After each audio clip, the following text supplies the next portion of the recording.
Am I audible?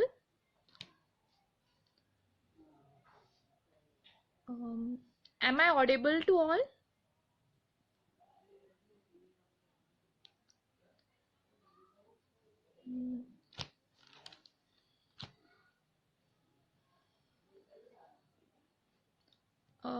Am I audible? Okay. So, my name is Rini Sharma, Ridhima Sharma. So, I am here. मैं आज आपको political science के 4 topics के बारे में बताऊंगी. So, the first topic is the feature of the Indian Constitution. Second topic is the preamble of the Constitution. Third topic is the amendment of the Constitution. And the last topic is Article 35A and 370. So, start करने से पहले मैं आपको बताऊंगी constitution होता क्या है, because हम जिसके फीचर्स पढ़ेंगे what is the future of the Indian constitution. So हमें पता होना चाहिए कि इंडियन कॉन्स्टिट्यूशन बोलते किसको है, होता क्या है. So the constitution is a set of fundamental principle according to which state organisation is govern. जो हमारा कॉन्स्टिट्यूशन था उसको फ्रेम करने का आइडिया दिया था एम.एन. रॉय ने. इसके थ्रू हमारा कॉन्स्टिट्यूशन बना था. सो हमारा जो कॉन्स्टिट्यूशन अडॉप्ट किया गया था कॉन्स्टिट्यूशन असेंबली ने, जिसे हमारे कॉन्स्टिट्यूशन को अडॉप्ट किया था, सो 26 नवंबर 1949 में हमारे कॉन्स्टिट्यूशन को अडॉप्ट कर लिया गया था.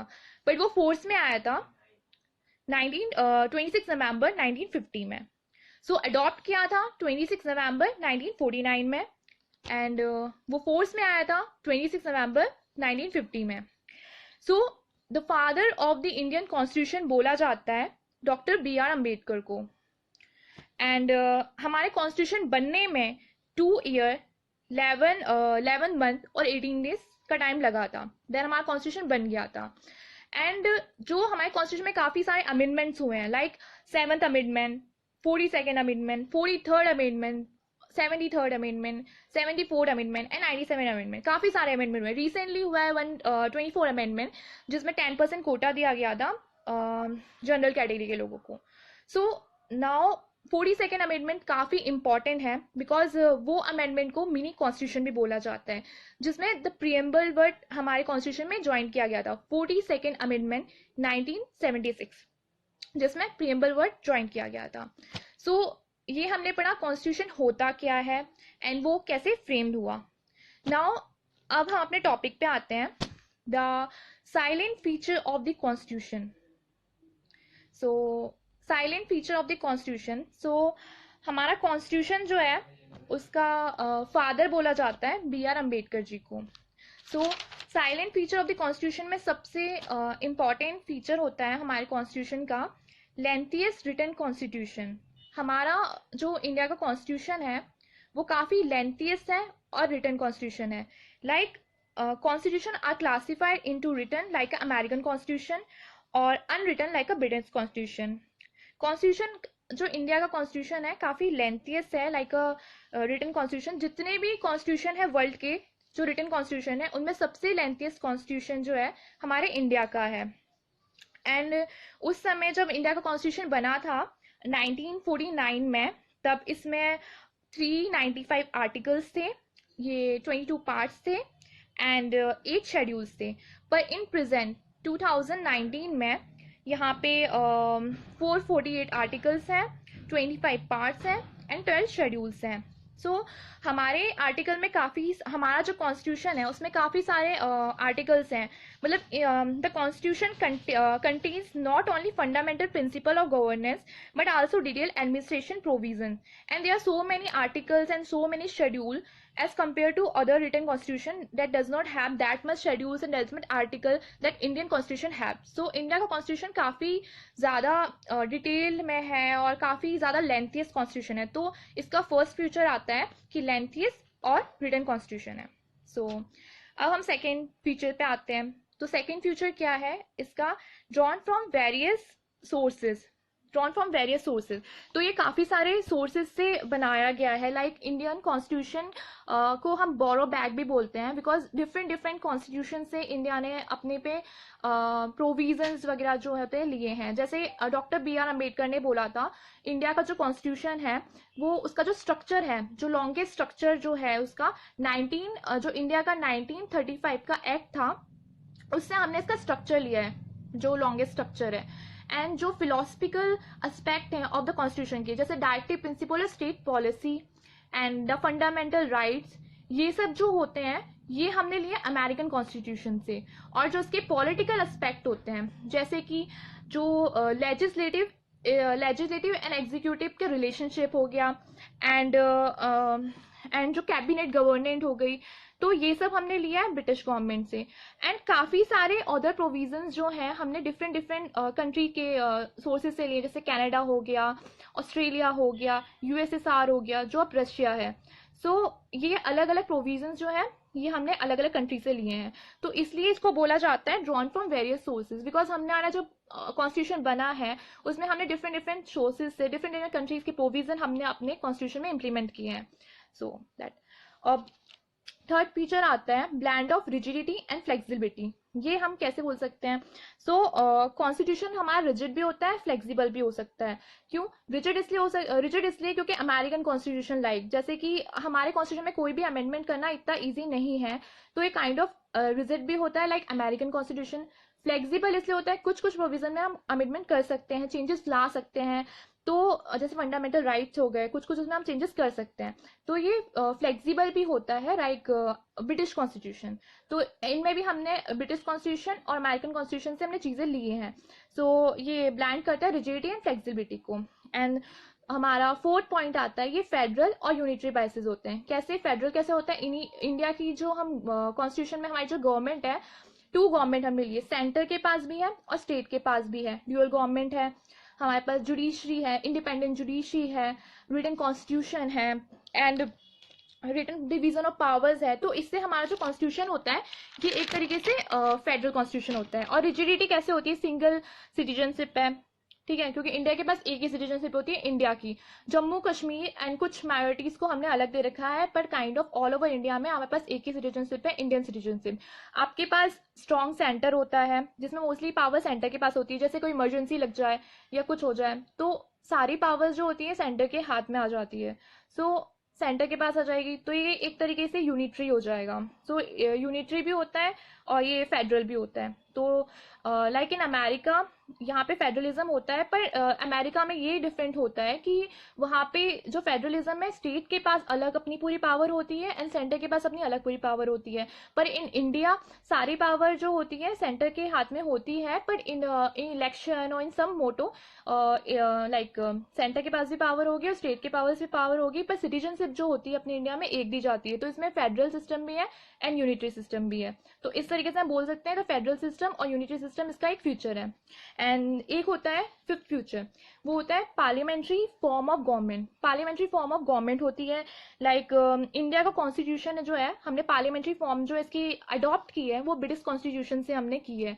लाइक वहाँ पे पार्लियामेंट्री फॉर्म ऑफ गवर्नमेंट होती है जहाँ पे पार्लियामेंट के पास पावर होती है। आप अपना जो इलेक्शंस होते हैं लोकसभा इन सब के, आप खुद वहाँ पे चीज़ें इलेक्ट करते हो, पार्लियामेंट हर रूल्स बनाती है, सब करती है। तो पार्लियामेंट फॉर्म ऑफ गवर्नमेंट है जो हमने ब्रिटिश कॉन्स्टिट्यूशन से अडॉप्ट की है। तो ये एक फीचर होता है पार्लियामेंट्री फॉर्म ऑफ गवर्नमेंट का। एक होता है इंटीग्रेटेड और इंडिपेंडेंट जुडिशरी। इंटीग्रेटेड और इंडिपेंडेंट जुडिशरी की होती है क्योंकि हमारे इंडियन कॉन्स्टिट्यूशन में इस्टेब्लिश किया था जुडिशियल सिस्टम जो इंडिपेंडेंट था एज वेल एज इंटीग्रेटेड था, जिसमें जैसे सुप्रीम कोर्ट हो गया, हाई कोर्ट हो गया, ये इंडिपेंडेंट तो है पर अलग अलग स्टेट में ये एक दूसरे से कोरिलेट भी करते हैं। जैसे subordinate court and high court जो स्टेट पे रहता है, सुप्रीम कोर्ट जो सबसे हाई कोर्ट रहता है। तो इंटीग्रेटेड और इंडिपेंडेंट जुडिशरी होती है इसमें। एंड हमारा नेक्स्ट पॉइंट है फंडामेंटल राइट। हमारे इंडियन कॉन्स्टिट्यूशन में हमें फंडामेंटल राइट मिले हैं। सो पार्ट थर्ड में फंडामेंटल राइट हमें बताया हुआ है, जैसे राइट टू इक्वलिटी हो गया, राइट टू फ्रीडम हो गया, राइट अगेंस्ट एक्सप्लॉइटेशन हो गया, और काफ़ी other right to constitution remedies जो आर्टिकल 32 में दे रखा है, ये सब फंडामेंटल राइट्स हैं। एंड उस समय आर्टिकल 31 जो था राइट टू प्रॉपर्टी, वो फंडामेंटल राइट से हटा दिया गया था। So there are so many fundamental right जहाँ पे जो हमारे इंडियन सिटीजन है वो अपनी इक्वलिटी और सब स्टेटस को, मतलब उसके पास ये राइट्स होते हैं कि वो अपने अधिकारों को कर सकता है, मतलब अपने आप को सुरक्षित रख सकता है इन चीज़ों से। तो आपके पास ये फंडामेंटल राइट होते हैं। एंड नेक्स्ट आता है directive principle of state policy.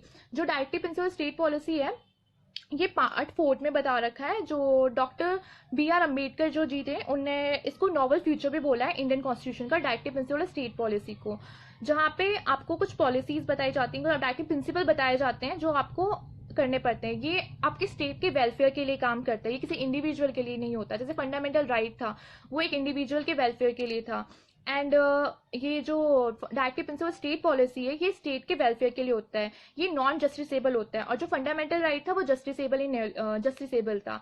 सो दोनों का अपोजिट होता है। तो इसमें जो हमारा इंडियन कॉन्स्टिट्यूशन है इसका एक मेन फीचर होता है directive principle of state policy. And हमारा एक मेन और फ्यूचर है, इसका होता है fundamental rights, fundamental duties. Fundamental duties में हमने क्या बताया था, जो फंडामेंटल ओरिजिनली जो हमारा कॉन्स्टिट्यूशन है उसमें फंडामेंटल ड्यूटीज़ पहले नहीं थी, पर एक नेशनल क्या बोलते हैं नेशनल इंटरनल इमरजेंसी के समय 1975 से 76 में जो केशवानंदा भारती केस था, उस समय ये नेशनल या फंडामेंटल ड्यूटीज़ हमारे कॉन्स्टिट्यूशन में ज्वाइन की गई थी, जिसमें ये बताया गया कि जो आपके फंडामेंटल राइट्स हैं उसके साथ साथ आपकी कुछ ड्यूटीज़ भी हैं जो आपको फुलफिल करनी है आपकी कंट्री के लिए, आपके कॉन्स्टिट्यूशन के लिए। तो आपके पास कुछ फंडामेंटल ड्यूटीज़ भी हैं आपकी। तो ये एक ऑल्सो फ्यूचर है आपके इंडियन कॉन्स्टिट्यूशन का। और एक मेन फीचर होता है सेक्युलर स्टेट। हम ऑलरेडी जानते हैं कि हमारा इंडिया एक सेक्युलर स्टेट है जिसमें हर एक रिलीजन्स को इम्पॉर्टेंट पार्ट दे रखा है, सबको इक्वलिटी दे रखी है। तो सेक्युलर स्टेट के उसमें ये बता रखा था कि इंडिया में ये जो है ये सेक्युलर जो वर्ड है ये हमारे इंडिया में ज्वाइंट हुआ था, ये 42nd अमेंडमेंट 1976 में, जिसमें सेक्युलर वर्ड हमारे इंडिया में ज्वाइन किया गया था कॉन्स्टिट्यूशन के, इंडियन कॉन्स्टिट्यूशन में प्रियम्बल के अंदर, जिसमें बताया गया था किसी को भी, जैसे कोई भी स्टेट है या कुछ भी है तो उसको रिलीजन्स के अकॉर्डिंग नहीं बनाया जाएगा और सबको ऐसा ही सेक्युलर वे में काम करना है और हर स्टेट को सेक्युलर रखा जाएगा। तो इस सेक्युलर स्टेट इसका एक फीचर है। एंड अगला आता है सिंगल सिटीजनशिप। इंडिया में सिंगल सिटीजनशिप है जहाँ पे हर किसी को एक ही नेशनल की सिटीजनशिप मिली है, that India, so Indian citizenship. और बस जम्मू कश्मीर और except some minorities and like Mizoram, Nagaland, इनका थोड़ा है, एंड जम्मू कश्मीर को अलग दी है, पर स्टिल अभी आज कल में उस पर 35A आर्टिकल पे भी चल रहा है। मे बी पॉसिबल हुआ तो उनको भी एक सिटीजनशिप मिलेगी, बट लेट्स सी। बट अभी हमारे इंडियन कॉन्स्टिट्यूशन में एक ही सिंगल सिटीजनशिप है, दैट इंडियन सिटीजनशिप। एक होता है इंडिपेंडेंट बॉडीज। हमारे जैसे कि जुडिशरी, लेजिस्लेटिव और एग्जीक्यूटिव, ये 3 ऑर्गन्स तो हैं, बट इंडिपेंडेंट जुडिशरी का है। सेंटर और स्टेट के अकॉर्डिंग हमारे हमको इंडिपेंडेंट बॉडीज ही मिली हुई है, जैसे CAG कंट्रोलर ऑडिटर जनरल हो गया, UPSC हो गया, SPSC हो गया, SPSC state public service commission, जहाँ पे आपके पास इंडिपेंडेंट जुडिशरीज होती हैं, इंडिपेंडेंस बॉडीज होती हैं, उसके अकॉर्डिंग जैसे कि उनको टेन्योर हो गया, उनकी अपॉइंटमेंट हो गई, तो ये सब पावर क्या होती है उनके पास, इंडिपेंडेंट सेंटर के पास रहती है, स्टेट के पास रहती है। तो ये इंडिपेंडेंट बॉडीज हो गई। एंड नेक्स्ट आता है इमरजेंसी प्रोविजन। सो ये काफ़ी ज़रूरी है इमरजेंसी प्रोविजन को जानना। सो इंडियन कॉन्स्टिट्यूशन में इमरजेंसी प्रोविजन भी बता रखी है। जो इमरजेंसी प्रोविजन तब लगती है जब हमारे इंडिया में कोई जैसे कि 3 टाइप की इमरजेंसी प्रोविजन होती है, नेशनल इमरजेंसी, स्टेट इमरजेंसी जिसको प्रेसिडेंशियल रूल भी बोला जाता है, एंड फाइनेंशियल इमरजेंसी। ये 3 टाइप की इमरजेंसीज हैं, इमरजेंसी प्रोविजन्स हैं जो हमारे कॉन्स्टिट्यूशन में डिस्क्राइब किए हुए हैं। That emergency provision and cooperative society. तो द 97 कॉन्स्टिट्यूशन अमेंडमेंट एक्ट जो था, the 97 constitution amendment of 2011 gave a constitution status the protection of cooperative society. तो हमने कोऑपरेटिव सोसाइटी का प्रोविजन दे रखा है जो पार्ट 9B में ऐड किया गया था। जैसे कि पहला क्या होता है, नेशनल इमरजेंसी जो आर्टिकल 352 में आता है। सेकंड क्या होता है, स्टेट इमरजेंसी जिसको प्रिंसिपल भी बोला जाता है, जो प्रेसिडेंशियल रूल भी जिसको बोला जाता है, जो आता है आर्टिकल 356 में, ठीक है।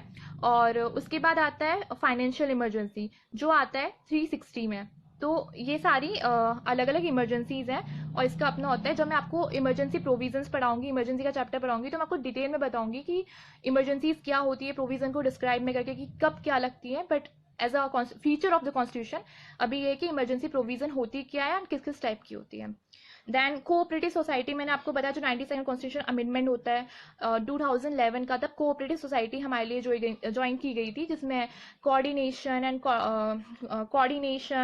एंड जिसमें कोऑपरेटिव सोसाइटी का बताया गया था कि कैसे मतलब सोसाइटी इसमें कोऑपरेट करेगी, जो पार्ट 9B में ज्वाइन किया गया था आर्टिकल 243ZH में और 243ZT में, ठीक है। अब हमारा जब कॉन्स्टिट्यूशन के फीचर्स बनाए गए, सो इसमें लाइक सबसे मेन था पंचायती राज को भी इसमें प्रोविजन दिया गया था। जो 73rd और 74th कॉन्स्टिट्यूशन अमेंडमेंट एक्ट हुआ था, तो 73rd जो था वो आपके पंचायती राज के लिए था और 74th कॉन्स्टिट्यूशन अमेंडमेंट जो एक्ट था वो आपके लिए म्यूनसिपल पार्टी का था। तो ये दो गवर्नमेंट ने एक्ट किए थे। सो ये काफ़ी इंपॉर्टेंट है 1992 का। सो जब कॉन्स्टिट्यूशन के फीचर्स बने तो उसकी क्रिटिसिजम्स भी हुई। सो क्रिटिसिज्म ऑफ द कॉन्स्टिट्यूशन, जैसे कि बोला जाता है फर्स्ट की border from different different parts of the constitution, अलग अलग कंट्रीज के पार्ट से हमने अपने कॉन्स्टिट्यूशन को लिया है। सो मतलब अलग अलग कंट्रीज के पार्ट को लिया है। तो डॉक्टर B.R. अम्बेडकर ने जैसे बताया था, एक्ट 1935 का जो इंडिया का एक्ट था उससे हमने लिया था, एंड डिफरेंट डिफरेंट कंट्री के सोर्सेज प्रोविजन से हमने अपनी इसको लिया था। सो क्रिटिसिज्म्स का कहना ये था कि इसमें इंडिया का तो कुछ इतना है ही नहीं, मतलब ओरिजिनलिटी और नेशनलिटी को इसमें इतना दिखाया नहीं है। मोस्टली हमने फॉरेन से इसकी प्रोविजन एक्सेप्ट की है विदाउट चेकिंग। हमने इसमें काफ़ी कुछ अवॉइड कर दिया था, देयर फॉल्ट्स आल्सो। सो ये क्रिटिसिज्म हो गया था एक तो ये। एंड कार्बन कॉपी बोला गया था 1935 की इसको, कि मतलब सब कुछ तो इसे लिया गया और इसमें इतना लॉन्गेस्ट बनाया गया है कि ये थोड़ा डिफिकल्ट है। जैसे कि इसे एलिफेंट साइज ही बोला जाता है, क्यों? क्योंकि काफ़ी लेंथी है और काफ़ी लॉन्गेस्ट है, तो काफ़ी कॉम्प्लिकेटेड है इसको रीड करना और पढ़ना। एंड ये जो था अन इंडियन और एंटी इंडियन इससे बोला गया है। एंटी इंडियन और अन इंडियन इससे क्यों बोला गया है? लाइक जैसे मैंने आपको बताया था, हमने इसे डिफरेंट डिफरेंट पार्ट से लिया है, डिफरेंट डिफरेंट कंट्रीज से लिया है, जिसमें इन्हें बोला था कि हमारा ओरिजिनिटी इसमें डिस्क्राइब नहीं हो रहा। और इसमें अनगांधीयन कॉन्स्टिट्यूशन बोला था इसको। Un-Gandhian constitution Y?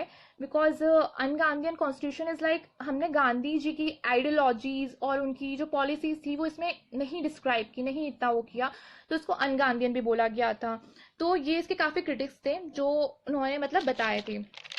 तो इस तरीके से हमारे फीचर्स हो जाते हैं। हमने पहले बताया कॉन्स्टिट्यूशन होता क्या है, देन हमने बताया कि इसके फीचर्स क्या होते हैं, कि इंडियन कॉन्स्टिट्यूशन के फीचर्स क्या होते हैं। जैन इसके कुछ क्रिटिक्स थे, वो मैंने बताया आपको कि इसके कुछ क्रिटिक्स क्या होते हैं। सो फर्स्टली आपने ये जान लिया हमारा कॉन्स्टिट्यूशन क्या होता है। सेट ऑफ फंडामेंटल जो प्रिंसिपल का मैंने बताया था, जिसमें स्टेट इसको ओरिजिनेट करता है, जो ऑर्गेनाइजेशन होती है वो बताया था। किसने फ्रेम किया हमारा कॉन्स्टिट्यूशन? M.N. रॉय ने फ्रेम किया था। एंड कब हमारा कॉन्स्टिट्यूशन अडॉप्ट किया गया था? 1949 में 26 नवंबर में अडॉप्ट किया गया था। फोर्स में कब आया था? 1950 में आया था। Father of the Indian constitution किसको बोलते हैं? Doctor B.R. अम्बेडकर को बोलते हैं। सो एक तरीके से हमने सारे पॉइंट हमने करे। तो पहला पॉइंट क्या था? लेंथियस्ट एंड रिटन कॉन्स्टिट्यूशन होता है। फर्स्ट हमने इसके बारे में बताया था। Second, drawn from various sources, second हमने ये बताया था। और थर्ड हमने बताया था blend of rigidity and flexibility. And fourth बताया था federal system with unitary biases बताया था। एंड फिफ्थ बताया था पार्लियामेंट्री फॉर्म ऑफ गवर्नमेंट होती है। एंड उसके बाद हमने बताया था इंटीग्रेटेड और इंडिपेंडेंट जुडिशरी होती है। Then fundamental duties fundamental rights बताए थे। फिर हमने बताया था डायरेक्टिव प्रिंसिपल स्टेट पॉलिसीज का एक फीचर है। देन फंडामेंटल ड्यूटीज इसका फीचर है। देन सेक्युलर स्टेट, और उसके बाद सिंगल सिटीजनशिप, इंडिपेंडेंट बॉडीज और emergency provision and cooperative society. ये सब आप इसके फीचर्स में लिख सकते हैं। अगर आपने ये तो जान लिया कि इसके अंदर है क्या, एंड ये सब फीचर्स हैं, एक एक करके आप लिख सकते हैं और उसको डिस्क्राइब कर सकते हैं। एंड उसके बाद क्रिटिक्स बता दिए थे कि बोरोड कॉन्स्टिट्यूशन है, एंड इसको एक तरीके से कार्बन कॉपी बोला गया है, act of 1935, and elephant size बोला गया है, नॉन अनगांधीयन कॉन्स्टिट्यूशन बोला गया है, अन इंडियन कॉन्स्टिट्यूशन बोला गया है.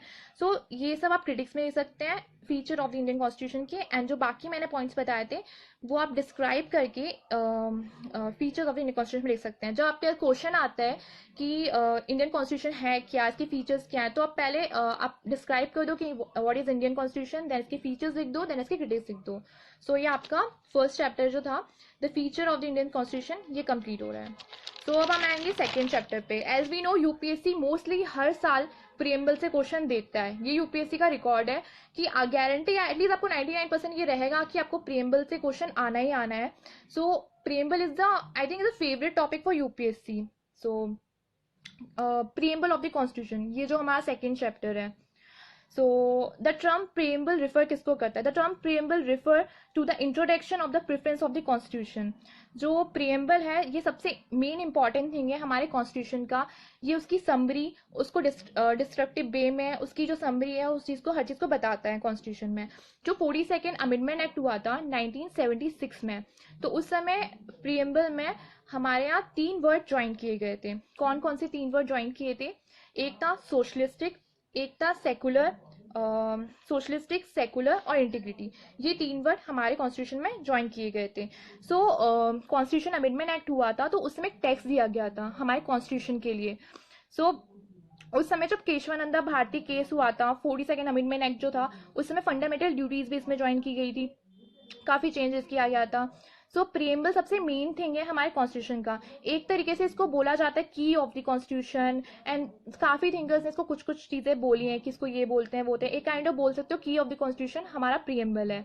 सो हमारे कॉन्स्टिट्यूशन में एक टेक्स्ट दिया गया है प्रियम्बल के लिए जिसमें बताया we the people of India having solemnly resolved to the constitution of India into the sovereignly socialistic, secular, democratic republic and do secure all the citizen rights. ठीक है, तो इसमें हमारे कौन कौन से वर्ड ज्वाइन करे गए थे? एक तो ज्वाइन था सॉवरेनिटी, सोशलिस्टिक, सेकुलर, डेमोक्रेटिक और रिपब्लिक. ये वर्ड हमारे कॉन्स्टिट्यूशन में प्रिपेयर किए गए थे. तो जस्टिस इसमें फर्स्ट डिफाइन किया गया था. जस्टिस किस किस में मिलता है आपको?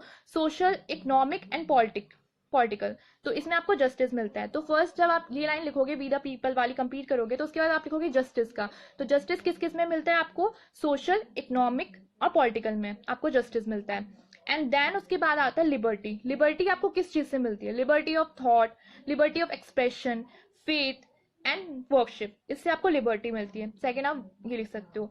Third equality. Equality status of opportunity and promote among them all. मतलब इक्वलिटी जैसे कि होती है, आपको हर चीज में इक्वलिटी मिलती है. Everyone get the equal chance, equal opportunity.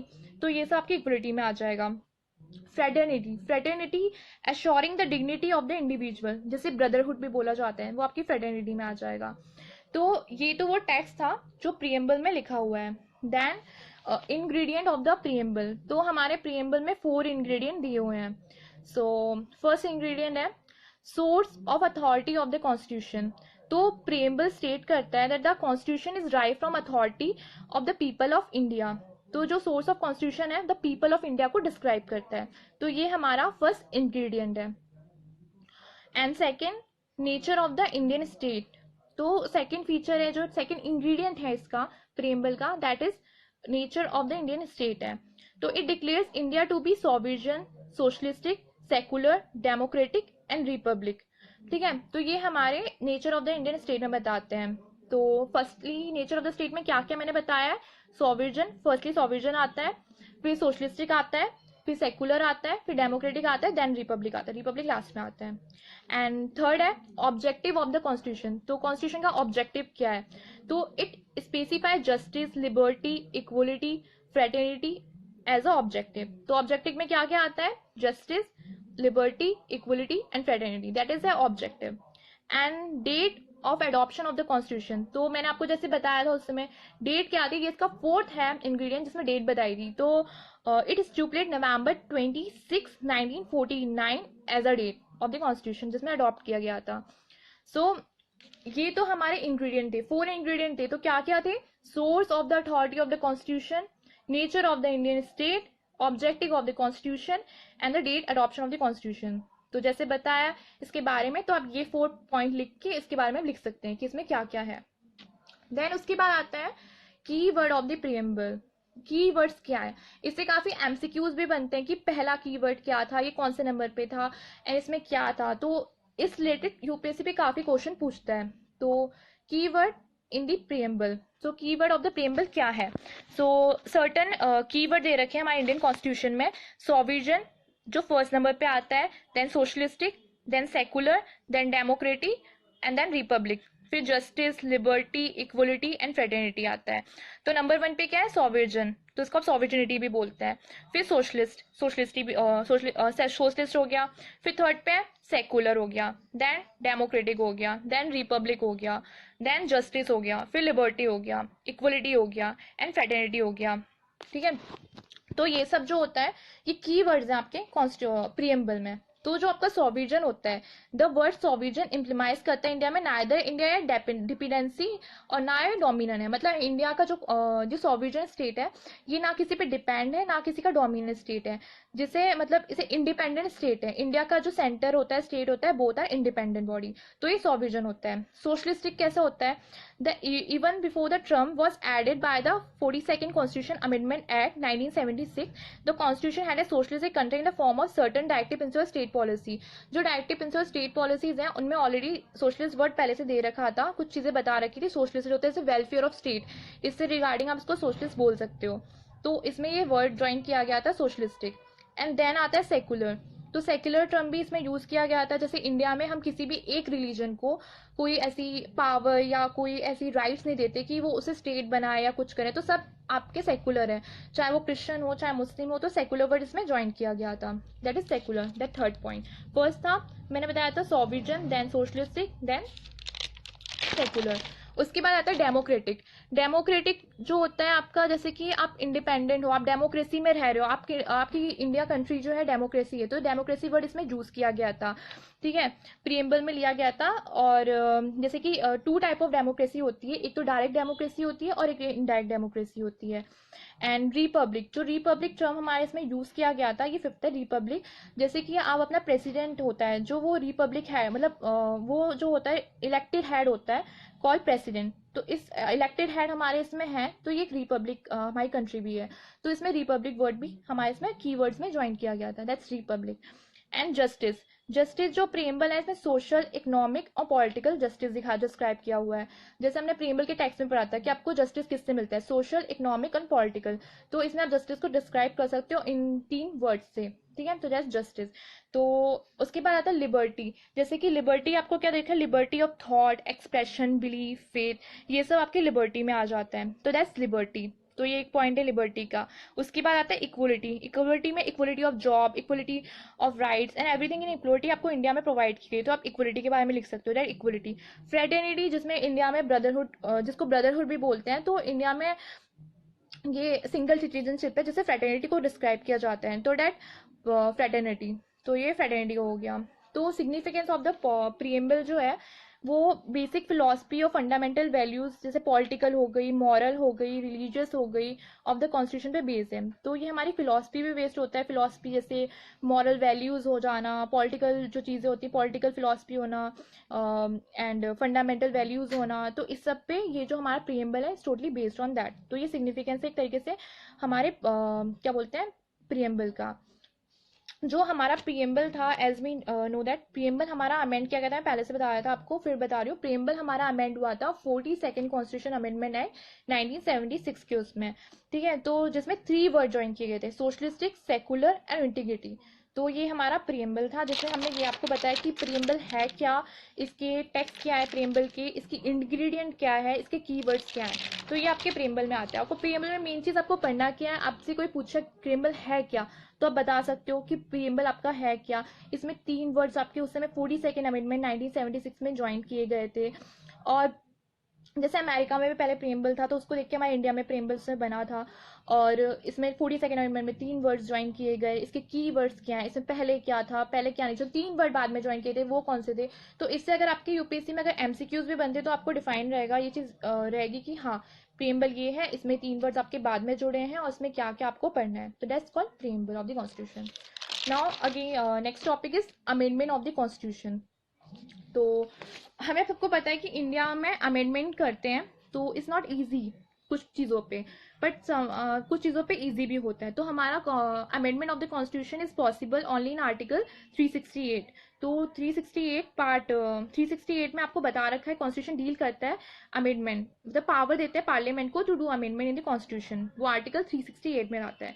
तो कहीं भी अगर क्वेश्चन आता है relating to amendment in the constitution तो आर्टिकल वो 368 से रिलेट होगा। तो प्रोसीड्यूर क्या होती है हमारे कॉन्स्टिट्यूशन में किसी भी चीज़ को अमेंड करने की। तो there are different different procedure to do amendment in the constitution.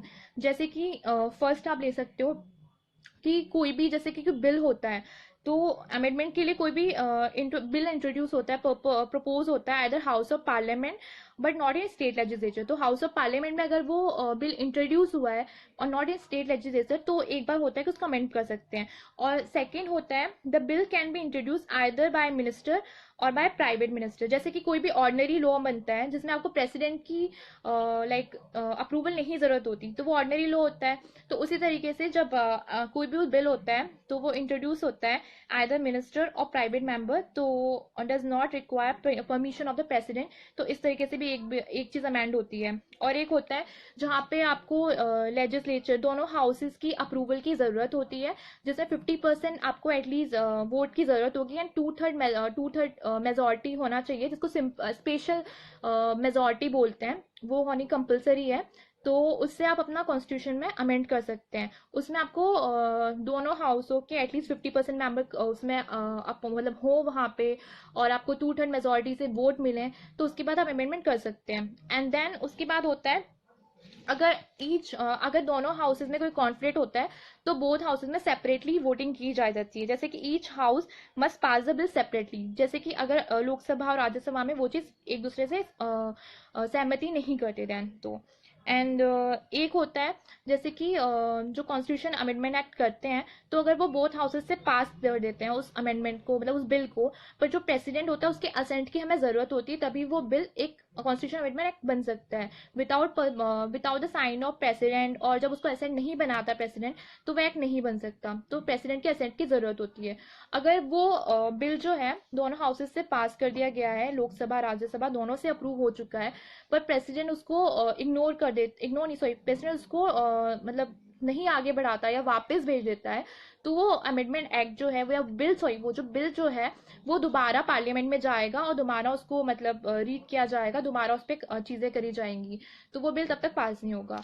And एक होता है जिसमें लोकसभा और राज्यसभा दोनों से वो अप्रूव हो जाता है, देन प्रेसिडेंट उस पर अपना असेंट भी दे सकता है, असेंट भी दे देता है, तो वो बिल एक कॉन्स्टिट्यूशन अमेंडमेंट एक्ट बन जाता है।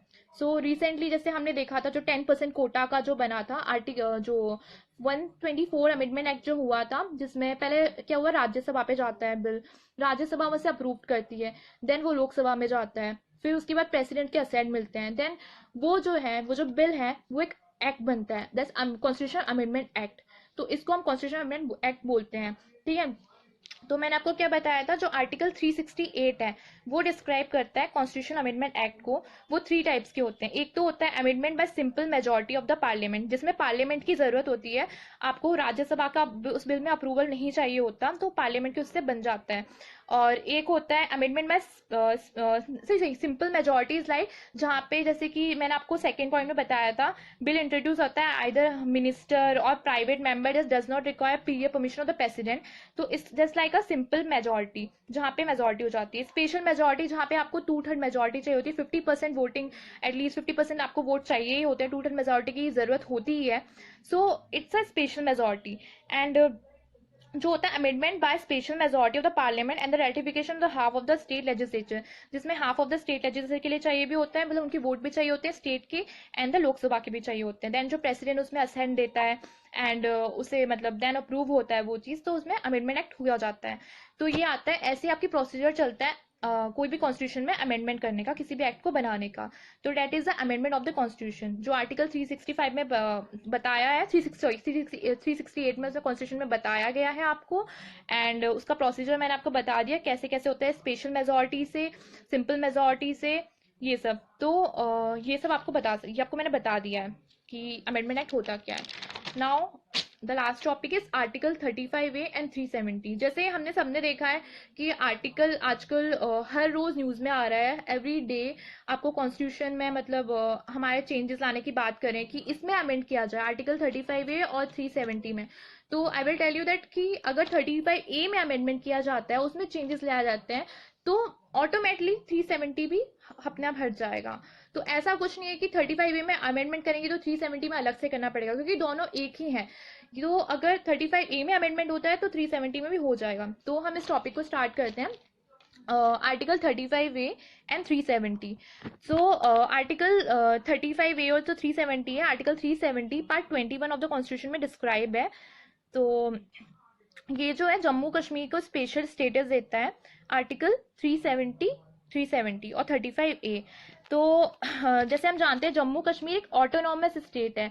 तो पहले जब इंडिया इंडिपेंडेंट हुआ था 15 अगस्त 1947 में, तो जम्मू कश्मीर को भी एक इंडिपेंडेंट स्टेट, मतलब इंडिपेंडेंट अलग ही कर दिया गया था, स्टेट घोषित कर दिया गया था। वो इंडिया से अलग था बिकॉज वहाँ के जो राजा थे हरी सिंह, महाराजा हरी सिंह, उन्होंने इंडिया में या पाकिस्तान में किसी में भी मतलब ज्वाइन करने से मना कर दिया था। तो उसको एक इंडिपेंडेंट बना दिया गया था जम्मू कश्मीर को। देन उस समय जो आज़ाद फौज जो थी, मतलब आज़ाद कश्मीर समथिंग कुछ फौज थी, सेना जो थी यहाँ की, वो पाकिस्तान का सपोर्ट कर रही थी। तो जब उनने हरी सिंह के जो पैलेस था वहाँ पे अटैक किया, उसके बाद हरी सिंह ने नेहरू जी से मिलके, अटैक हुआ था 20 अक्टूबर 1947 में। उसके बाद क्या बोलते हैं, नेहरू जी से मिलके हरी सिंह ने एग्रीमेंट करा, साइन किया कि जो जम्मू कश्मीर का पार्ट है वो इंडिया में मतलब वो करेंगे, शामिल करेंगे उस चीज को। तो ये एग्रीमेंट हो गया। तो एग्रीमेंट के लिए उसने कुछ शर्तें रखी थी, दैट्स डिफरेंट। जैसे कि उनने दिया था कि हमारे जम्मू कश्मीर का कॉन्स्टिट्यूशन जो होगा डिफरेंट होगा, एक कश्मीर का अपना फ्लैग होगा। जो इंडिया है, उसकी इंडिया का जो कॉन्स्टिट्यूशन है इंडिया है, तो उसमें बस कुछ ही चीज में मतलब काम कर सकता है, चेंजेस कर सकता है, डिफेंस में, कम्युनिकेशन में, एक्सटर्नल अफेयर जो फॉरेन अफेयर्स होते हैं इनमें कर सकते हैं। बाकी किसी में आपके पास इतना राइट नहीं होगा। जैसे कि जम्मू कश्मीर है, तो यहाँ पे जो प्रॉपर्टी रहने का राइट्स होता है, प्रॉपर्टी खरीदने का या कुछ भी यहाँ पे आपको काम करने का, जो प्राइवेट हॉस्पिटल खोलना है या प्राइवेट कोई भी आपका कंपनी खोलना है, कुछ भी खोलना है, तो ये ओनली राइट किसके पास होता है, जम्मू कश्मीर के जो रेसिडेंट्स होते हैं उन्हीं के पास होता है। अदर स्टेट के रेसिडेंट्स के पास ये राइट नहीं होता।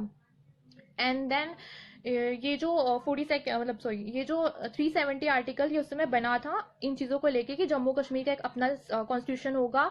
एंड इसमें मतलब जो इंडिया की पार्लियामेंट होती है उसमें जो कॉन्स्टिट्यूशन होंगे, इसका कोई मतलब इतना रोल नहीं रहेगा। जो सुप्रीम कोर्ट होती है जो उस समय डिसीजन लेगी या कुछ करेगी, वो हमारे स्टेट को कोई इफेक्ट नहीं करेगा। ये जम्मू कश्मीर के लिए आर्टिकल ये बनाया गया था 370। तो जब ये आर्टिकल बन गया तो उस समय मतलब काफी मतलब ये रहा कि पाकिस्तान से यहाँ पे मतलब चीजें होनी स्टार्ट हो गई, ये होनी स्टार्ट हो गई। तो अभी रिसेंटली भी आई थिंक जो ये एक्ट मतलब ये इस पे चेंजेस लाना चाह रहे हैं, ये लाते हैं, तो उसके कुछ प्रॉन्स भी हैं और कुछ कोस भी हैं। तो जैसे कि 35A आर्टिकल है और 35A जो है 370 जो आर्टिकल है, इस पे मतलब इस पे कुछ प्रॉज है, मतलब इसके कुछ बेनिफिट है क्या। State got a special power, state अपनी अलग स्पेशल पावर लाता है। Second, there is a less competition of state, मतलब आपके से जम्मू PCS हो गया या कोई भी मेडिकल एग्जाम हो गया रिलेटेड टू स्टेट, तो इसमें स्टेट के लोगों के पास जो होते हैं लेस कंपटीशन होता है, तो वो इजीली करते हैं। यहाँ पे इंडस्ट्रीज कम है तो पॉल्यूशन यहाँ पे कम होता है। Local businessman earn more than other, क्यों, यहाँ पे लोकल ही लोग अपना मकान खोल सकते हैं, कोई बिजनेस खोल सकते हैं, कोई मेडिकल हॉस्पिटल खोल सकते हैं। सो ये इसके प्रॉन्स हो गए। एंड इसके कॉन्स क्या है, कॉन्स में आता है first discrimination with order state, क्योंकि जैसे कि यहाँ पे डिस्क्रिमिनेट किया जाता है चीज़ों को लेके, जैसे आप यहाँ पे लैंड नहीं कर सकते, चीज़ें नहीं खरीद सकते, और ये सब चीज़ें हो सकती हैं। एंड लेस कंपटीशन होता है, क्यों, क्योंकि यहाँ पे जो एरिया है जम्मू कश्मीर का उन्हीं के लोग इसमें पार्टिसिपेट करते हैं, तो there is less competition because all over opportunity मिलती है, उनका कंपटीशन सिर्फ उन्हीं के स्टेट से रहता है। लेस मेडिकल फैसिलिटीज, क्यों, यहाँ पे private hospital only Jammu Kashmir के लोग खोल सकते हैं, बाकी नहीं खोल सकते, तो यहाँ पे लेस कॉम्पिटिशन रहता है। सो this is a one cons और टेररिज्म और पाकिस्तान क्लेम अवर कश्मीर, क्योंकि पाकिस्तान का फेवरेट इशू रहता है कश्मीर का। सो जो टेररिज्म होता है, terrorism due to Pakistan claims over Kashmir, so ये इसलिए होता है कश्मीरीज को ज़्यादा वो प्रवोक करते हैं बिकॉज ऑफ अनएम्प्लॉयमेंट ज़्यादा रहता है यहाँ पे, एंड अनएम्प्लॉयमेंट होता है due to absent of industries यहाँ पे इतनी इंडस्ट्रीज नहीं है जिससे लोगों को इतना मतलब एम्प्लॉयमेंट ये सब मिल पाए। सो ये सब इसके कॉन्स हो गए। तो रीसेंट इशू क्या है, आर्टिकल 35A। हमने बताया कि आर्टिकल 35A और 370 है क्या, कॉन्स भी बताया, प्रॉस भी बताया। Now I will tell you that recent issues related to article 35A और 370। सो रिसेंट इशू ये था कि अभी संडे को शिवसेना जो थी उसने ये कहा कि 35A में ज़रूर अमेंडमेंट किया जाना चाहिए, बिकॉज ये जो टेररिस्ट एक्टिविटीज़ हो रही हैं, चीज़ें हो रही हैं, ये कश्मीरी बेचारे जो लोग होते हैं जिनके पास एम्प्लॉयमेंट की चीज़ें नहीं हैं, जो कुछ अनएजुकेटेड हैं, तो उसमें क्या होता है, वो लोग, उनको पैसे मिलते हैं, चीज़ें मिलते हैं, लोगों की बातों में आ जाते हैं। जो उग्रवादी जो नेता लोग हैं, जो हमारे यहाँ के जो लोकल स्टेट के जो पॉलिटिशियंस हैं, वो इस चीज़ को सपोर्ट भी करते हैं। तो इस चीज़ के लिए हमें हटाना चाहिए। और इंडिया में आर्टिकल 370 और 35 अगर हटेगा, सो जो लोकल कश्मीरीज हैं वो मोर कनेक्टेड होंगे toward our nation, and they have a separate flag. तो ये डिफरेंट फ्लैग होने का मतलब ये है कि वो एक अपना एक अलग ही सोचते हैं। तो अगर हमारा एक ही फ्लैग होगा, एक ही सिटीजनशिप होगी, जैसे कि जम्मू कश्मीर के लोगों के पास, जो जम्मू कश्मीर के रेसिडेंट्स हैं, उनके पास ड्यूअल सिटीजनशिप है, like they have a both citizenship, Indian citizenship as well as a Jammu Kashmir citizenship. तो अगर हमारा 370 आर्टिकल और 35 अगर हट जाएगा, सो हमारे इंडिया में एक ही सिटीजनशिप रहेगी, दैट इंडियन सिटीजनशिप, और एक ही फ्लैग रहेगा जो हमारे इंडिया का फ्लैग है। सो इससे क्या होगा, सबको एक नेशन के लिए एक अलग ही यूनिटी रहती, जो फ्रेटर्निटी की जो चीज़ है वो इससे, ब्रदरहुड की जो चीज़ है वो इससे और इम्प्रूव होगी। So this is good for us. So और जो इसके लिए जो जैसे कि शिवसेना ने तो ये बोला, देन इसके अगेंस्ट जो थी पुंछी डिमांड जो थी, पुंछी डिमांड्स में गुज्जर्स जो थे एंड बरवाल्स जो थे, उनके जो प्रेसिडेंट थे एंड सेक्रेटरीज थे, उनने बोला कि 35A पे उसको कंटिन्यू रखना चाहिए, उस पर अमेंडमेंट नहीं करना चाहिए। उनने ऐसा बोला बिकॉज ही क्लेम दैट ये उनने उससे पुराना उनका ये आर्टिकल है, उस समय के एग्रीमेंट से बना था, एंड कश्मीरी इससे मोर इंडिपेंडेंट और चीज़ फील करते हैं। अगर ये अमेंडमेंट किया जाता है तो ये उनके नेशन, उनकी सिटी के अगेंस्ट होगा, और ये इंडिया के रिलेशन को उनके कश्मीरी से वीकन करेगा। सो पुंछी का कहना ये था, एंड जो शिवसेना थी उनका कहना ये था कि इसको अमेंड करा जाना चाहिए। तो अकॉर्डिंग टू ऑल दिस आप ये निकाल सकते हो कि मे बी अगर ये चीज़ अमेंड होती है तो इन माय ओपिनियन अगर अमेंडमेंट किया जाता है तो इंडिया के लिए बेनिफिशियल है। क्यों? क्योंकि इंडिया में जो ड्यूअल सिटीजनशिप का जो ये जम्मू कश्मीर का ये जो राइट दे रखा है, मे बी शायद ये हट जाएगा, तो हमारी इंडिया की एक सिटीजनशिप होगी, वन फ्लैग होगा, तो they are more connected to their nation. And शायद इस चीज़ में ये जो टेररिस्ट एक्टिविटीज़ हैं, ये जो चीज़ें हैं, ये जो चीज़ कम हो पाए, एम्प्लॉयमेंट बढ़े, बिकॉज एम्प्लॉयमेंट कैसे बढ़ेगा, क्योंकि जहाँ पे इंडस्ट्रीज कम है, तो अगर ये आर्टिकल हट जाएगा तो यहाँ पे इंडस्ट्रीज बढ़ेगी। और जो यहाँ पे राइट दे रखा है कि प्राइवेट मेडिकल हॉस्पिटल खोलने का, जो जम्मू कश्मीर के पास रेसिडेंट्स के पास ही है, वो और लोगों को भी मिलेगा, तो यहाँ पे हॉस्पिटल फैसिलिटीज बढ़ेंगी, एजुकेशन में आई थिंक काफ़ी अच्छा इंक्रीमेंट होगा, चीज़ें बेटर होंगी। तो ये सब इसमें कर सकते हैं, आप कंक्लूजन में लिख सकते हो। तो डेट इज आर्टिकल 370 और 35A। तो मैंने आपको बताया था 35A और 370 आर्टिकल जम्मू कश्मीर से रिलेटेड है, जहाँ पे इनको एक अलग सिटीजनशिप मिल रखी है, ड्यूअल सिटीजनशिप है, इंडिया की सिटीजनशिप भी है और जम्मू कश्मीर की सिटीजनशिप भी है। एंड देन इनके पास जैसे यहाँ पे कोई भी प्रॉपर्टी खरीदने का राइट है, यहाँ पे बिजनेस करने का राइट है, ये लोकल पीपल को ही होता है, यहाँ के ओन लोकल रेसिडेंट्स को ही होता है, बाकी किसी और स्टेट के यहाँ पे नहीं कर सकते। यहाँ पे जो सुप्रीम कोर्ट जो होती है वो इस पे मतलब जो डिसीजन लेती है वो यहाँ पे इम्प्लीमेंट नहीं हो सकते। अगर यहाँ पे जो है अभी अगर जैसे कि अमेंडमेंट किया जाएगा इस एक्ट को, 370 आर्टिकल और 35 में अमेंडमेंट होगा, सो ये तभी पॉसिबल है जब प्रेसिडेंट इस पे मतलब वो प्रेसिडेंट इसको करे, और इसमें हमारे गवर्नर जो स्टेट गवर्नर है इसकी अप्रूवल की ज़रूरत बहुत होती है। तो प्रेसिडेंट और स्टेट गवर्नर की इसमें इंपॉर्टेंट रोल है to amend the constitution in the Jammu Kashmir. So ये बहुत ज़रूरी है। तो मैं आपको शॉर्ट में फिर से बता देती हूँ इस चीज़ के बारे में। तो ये जो आर्टिकल 370 और 35A है, पार्ट 21 में आता है। अगर कभी भी आता है कि ये आर्टिकल है किस पार्ट में आता है, तो यू कैन राइट 21 में आता है। पार्ट 21 में दे रखा है special status of Jammu Kashmir. And पहले ये जो जम्मू कश्मीर का जो स्टेटस दे रखा है आर्टिकल क्या बोलते हैं, आर्टिकल 35 में, पहले इसको मतलब टेम्परेरी दिया था, नॉट परमानेंट दिया था, पर ये बाद में चेंज करके इसको स्पेशल कर दिया गया था। नॉट परमानेंट को हटा के ये स्पेशल कर दिया गया, टेम्परेरी को हटा दिया था, तो ये स्पेशल स्टेटस हो गया था। सो ये इसका ये मेन था। और जैसे कि यहाँ पे जैसे कि 24 और वाईफाई फैसिलिटी, 24 और लाइट, कश्मीर में ये सब प्रॉब्लम्स आ जाती है कि नहीं पॉसिबल होती। क्यों? क्योंकि इस आर्टिकल के तहत मतलब जो होते हैं यहाँ पे आप बाहर वाले लोग यहाँ पे प्राइवेट चीज़ें नहीं कर सकते, आप यहाँ पे फैक्ट्रीज नहीं खोल सकते, यहाँ पे आप हॉस्पिटल्स नहीं खोल सकते, तो यहाँ पे ओन रेसिडेंट्स को ही राइट होता है प्राइवेट चीज़ें खोलने का या कोई भी कंपनी खोलने का। सो इससे यहाँ पे कुछ चीज़ों की कमी हो जाती है ये सब। और जो ये उग्रवादी नेता होते हैं, ये जो अपोजिट जो कश्मीरी कुछ के जो लोकल नेताज होते हैं, पॉलिटिशियंस होते हैं, सो ये लोग क्या करते हैं, ये सपोर्ट कर रहे हैं इस चीज़ का। तो जैसे कि यहाँ पे जो कश्मीरीज होते हैं, ये जो ये सब पत्थर मारना है और ये सब चीज़ें हुई थी, क्यों हुई थी? क्योंकि ये अनएम्प्लॉयड हैं कुछ कुछ चीज़ें, क्योंकि इनको एम्प्लॉयमेंट की चीज़ें नहीं मिल पा रही, इतनी मिल रही है किसी किसी को, पर मोस्ट प्रोबेबली देखा जाए रेशो के उसमें तो इतना नहीं आ पा रहा। तो अगर ये अमेंडमेंट होता है तो ये बेनिफिशियल होगा for a country. So I think 35A और 370 हटता है, तो मेन तो आपको ये बेनिफिट हो रहा है कि आपको यहाँ पे सिंगल सिटीजनशिप मिल रही है। जो हमारे जम्मू कश्मीर को अलग जैसे दे रखी है ड्यूअल सिटीजनशिप, वो हटेगी, तो ये कनेक्टेड होंगे मोर टू पीपल और मोर टू नेशन। फ्रेटर्निटी बढ़ेगी, ब्रदरहुड की भावना जिसको बोलते हैं फ्रेटर्निटी, वो चीज़ इंक्रीज होगी। सो ये सब चीज़ें ही हैं, इसके की पॉइंट्स हैं।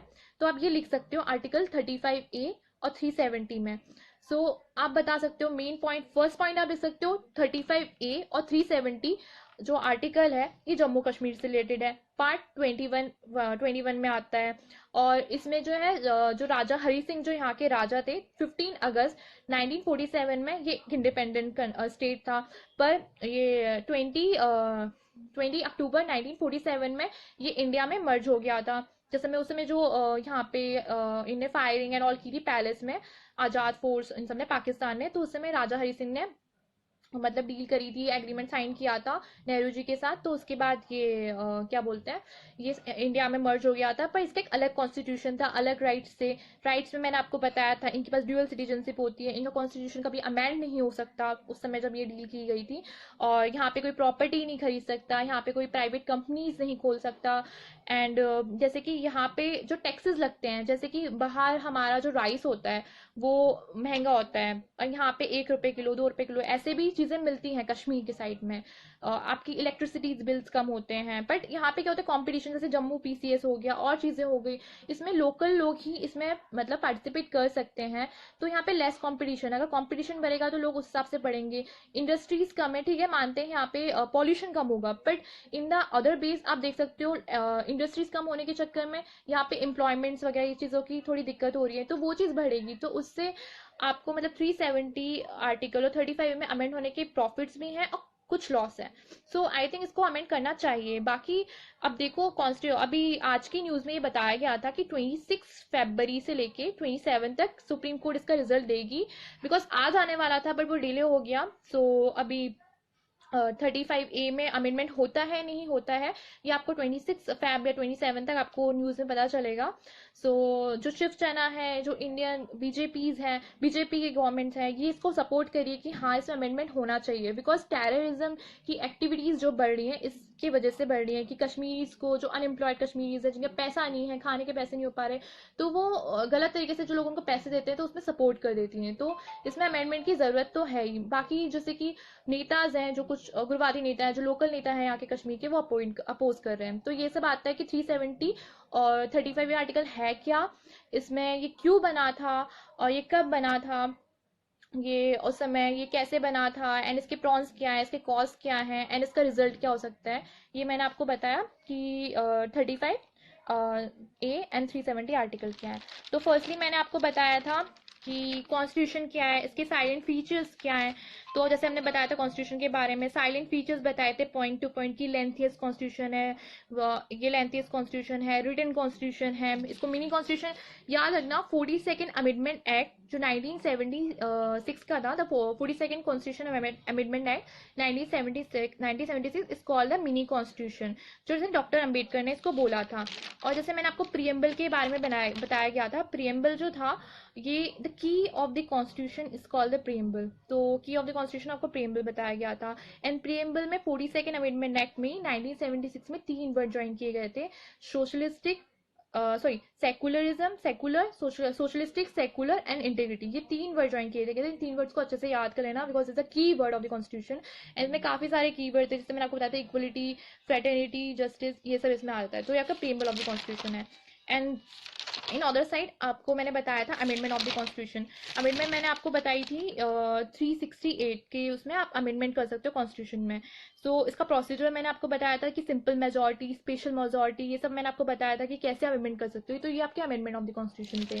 एंड देन मैंने आपको आर्टिकल 35A एंड 370 पूरा बताया कि ये कैसे बना, कब बना, एंड इसका भी रिजल्ट क्या हो सकता है, इसके प्रॉन्स क्या है, इसके कॉस्ट क्या है, इसका रीसेंट इशू क्या चल रहा है।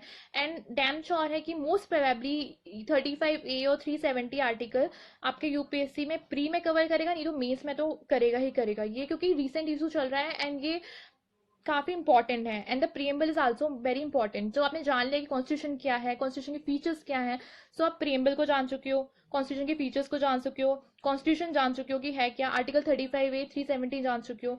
तो आई थिंक मैंने आपको बेसिक बता दिया कि ये चीज है क्या, इसमें इसके अंदर क्या है। तो जब आप इस बुक को रीड करोगे तो आई फील ये आपके लिए बेनिफिशियल होगा, क्योंकि आपको थोड़ी नॉलेज होगी इसके बारे में कि हाँ, मैंने फंडामेंटल के बारे में मैंने आपको थोड़ा थोड़ा बताया। जब मैं आपको फंडामेंटल ड्यूटीज का चैप्टर पढ़ाऊंगी, राइट का चैप्टर पढ़ाऊंगी, तो उसको पूरा डिस्क्रिप्टिव वे में बनाऊंगी। अभी मैंने आपको शॉर्ट फॉर्मली बताया, बिकॉज क्योंकि फीचर्स मैंने आपको बताया कि इसके फीचर्स क्या है, तो मैंने थोड़ा थोड़ा उसमें बताया। जब मैं उसको फीचर्स को आपको डिस्क्राइब करूंगी, उनके चैप्टर को बताऊंगी, तो मैं उसको पूरा डिटेल में बताऊंगी कि what is directive principle state policy, what is fundamental right, in which act they are implemented, what is that. तो मैं आपको पूरा सब कुछ बताऊंगी। सो आपने आज पढ़ा है कॉन्स्टिट्यूशन के बारे में, कॉन्स्टिट्यूशन है क्या, फीचर्स ऑफ द कॉन्स्टिट्यूशन है क्या, अमेंडमेंट कब हुए थे, what is the amendment of the constitution, what is the preamble of the constitution, what is 35A and article 370।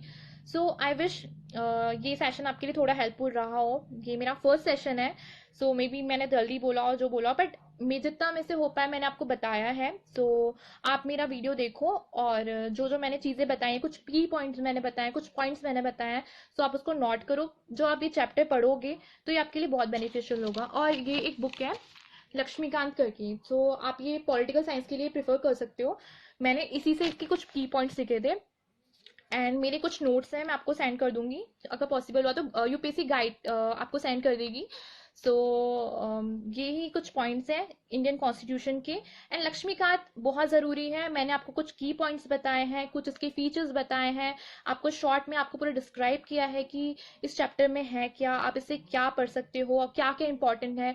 And अभी मैं बोलूँगी preamble is the key of the constitution, and UPSC में preamble से 100% चीज़ें आनी है।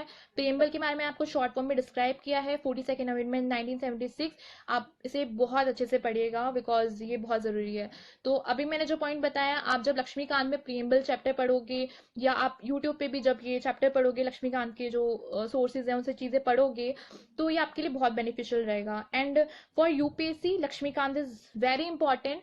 यहाँ पे मैं आपको की पॉइंट्स बता सकती हूँ, आपको कहीं पे भी बस की पॉइंट्स या सोर्सेज मिल जाएंगे, पर जब आप प्रीलिम देते हो तो आप उस चीज़ को डिस्क्रिप्टिव वे में पढ़ते हो, तो अगर वो कोई एमसीक्यू भी बना दे आपके लिए, तो आप इजीली उसको सॉल्व कर लोगे, एनालाइज करके बता सकते हो।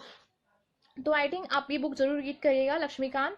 और बाकी जैसे यूपीएससी गाइड जो आपको मेंस के क्वेश्चंस सेंड करती है, मतलब अपलोड करती है, आप उसको रोज सॉल्व करने की कोशिश करिएगा। अगर आप उसको रोज सॉल्व करोगे, डिस्क्रिप्टिव वे में लिखोगे, तो आपको उसके की पॉइंट पता चलेंगे। जैसे मैंने आपको कुछ कुछ की पॉइंट्स बताए इसके छोटे छोटे, so it's really beneficial for you. So मैं यही बोलूँगी, जो मैंने आज आपको चैप्टर पढ़ाया है फर्स्ट कॉन्स्टिट्यूशन के बारे में, मैंने आपको बताया कि कॉन्स्टिट्यूशन है क्या, feature of the constitution, amendment of the constitution, the preamble of the constitution, article 35A and 370। आप इसको बुक में जरूर पढ़िएगा लक्ष्मीकांत में, जिससे आपको, आप जब ये रीड करोगे देन आपको रिमाइंड आएगा कि हाँ, मैंने ये पढ़ा था, मुझे पता है कौन सा अमेंडमेंट है, इसमें क्या हुआ है। तो hopefully it's really beneficial for you, and all the best. अब नेक्स्ट सेशन में मैं आपको, जो मैंने आपको शॉर्ट शॉर्ट चीजें बताई हैं, उसके बारे में डिस्क्रिप्टिव में बताऊंगी। जैसे डायरेक्टिव प्रिंसिपल स्टेट पॉलिसी हो गया, फंडामेंटल राइट हो गया, एंड फंडामेंटल ड्यूटीज हो गया, सिटीजनशिप्स हो गया। तो मैं इसके बारे में आपको डिस्क्रिप्टिव वे में बताऊंगी, पूरे चैप्टर के बारे में, पूरे डिटेल के बारे में। अभी मेरा था आपको बेसिक बताना कि इसके अंदर है क्या एंड क्या ज़रूरी है। एंड आप जो भी क्वारीज हो आप बता सकते हो। मैंने हिंदी में बोला बिकॉज यहाँ पे काफ़ी सारे बच्चे हिंदी में भी हैं। अगर जो भी है, अगर आपको जैसे चाहिए, आपको इंग्लिश में चाहिए तो मैं फुल इंग्लिश में बोलूँगी, हिंदी में चाहिए तो मैंने दोनों में इसलिए बोला जिससे वो दोनों के लिए बेनिफिशियल हो। So thank you. And hopefully ये आपके लिए आज का सेशन थोड़ा हेल्पफुल रहा हो। एंड आप ज़रूर पढ़िएगा चैप्टर को। And thank you.